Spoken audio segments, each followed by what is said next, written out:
पडोदेकर जिल्हा परिषद प्राथमिक शाळा सुगाणीपाणी इथे ते 10वीमध्ये शिकते. माझ्या प्रोजेक्टचे नाव आहे plastic waste eco bricks wall. यामध्ये मी काय केलं आहे की प्लास्टिकच्या बॉटल सुद्धा गोळा केलेला आहे आणि त्यामध्ये म्हणजे कचरा भरलेला आहे आणि तो जो कचरा आहे तो असा भरलेला आहे की त्यामध्ये हवा घुसणार नाही. हे प्लास्टिक या बॉटल्समध्ये मी प्लास्टिकच्या पिशव्या वगैरे आणि तिथे दूध पॉकेट ते टाकलेले आहे आणि त्याची एक वॉल तयार केलेली आहे. आणि जे काही लोकांना समज नसतं ते जे प्लास्टिक असतं ते कुठे पण फेकून देत असतात आणि त्यामुळे काय होते की जे प्लास्टिक्स असतात ते जे प्राणी असतात त्यांच्या पोटामध्ये चालले जाते व त्यांना हानी होते. त्याचप्रमाणे ते नदीमध्ये पण सुद्धा टाकत असतात आणि ते करणार नाही कारण जे प्लास्टिक असतात ते जमिनीवर नष्ट होत नाही. त्यामुळे जे नदीतला जो प्रवाह असतो तिथे कुठेतरी प्लास्टिक पडलेलं असतात तर तिथे म्हणजे तो थांबून जातो प्रवाह.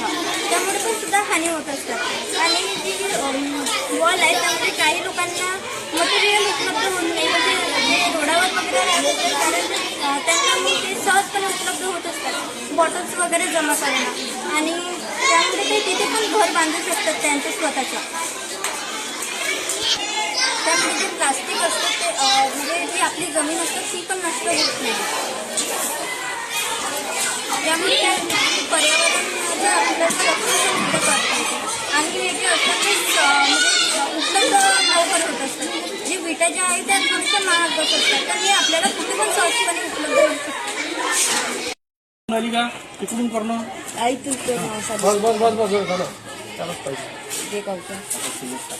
आता सिमेंट टाकली अर्ध्या सिमेंट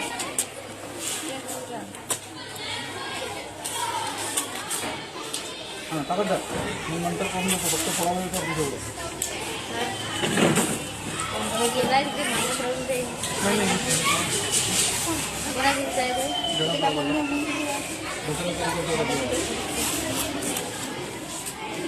एकाच जागेवर करता एकूण तिकून करून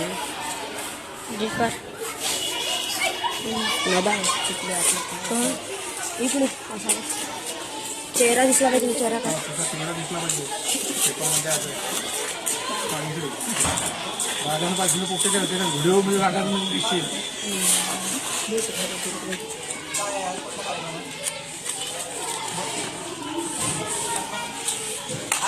उठून एवढं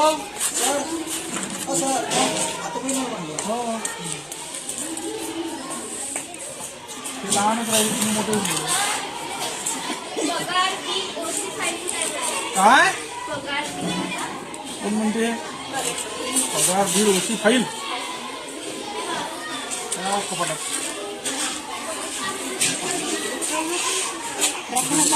सेकंड मध्ये झोपलाय झालं का रे